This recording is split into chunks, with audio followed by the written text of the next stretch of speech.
रायगड, महाराष्ट्रासह देश विदेशातील ताज्या बातम्या पाहण्यासाठी मॅक्स इंडिया लाईव्ह चॅनलला सबस्क्राईब करा आणि बेल आयकॉन दाबायला विसरू नका.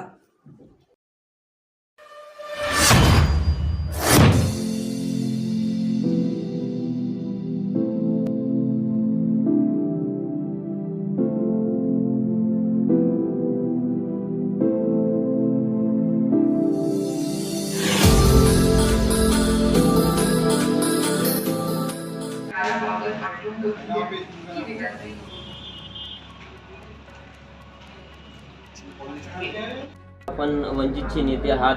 अकोला लोकसभा ॲडव्होकेट प्रकाश आंबेडकर लढत आहेत.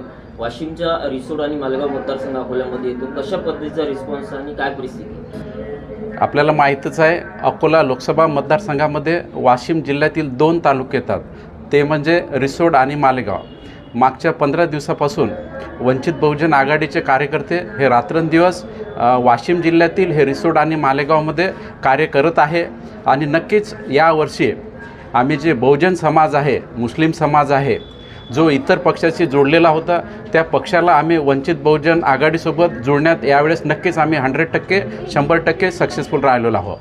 सर, तिरंगी लढत आहे अकोल्यामध्ये. एकीकडे अभय पाटील आहेत, दुसरीकडे अमित धोत्रे आहेत आणि प्रकाश आंबेडकर आहेत. कशा पद्धतीचं असणार आहे? आपल्याला सांगायचं म्हणजे तिरंगी लढतीमध्येच आम्ही वंचित बहुजन आघाडीचे माननीय बाळासाहेब आंबेडकर हे विजयी होण्याचे जास्त चान्सेस आहे.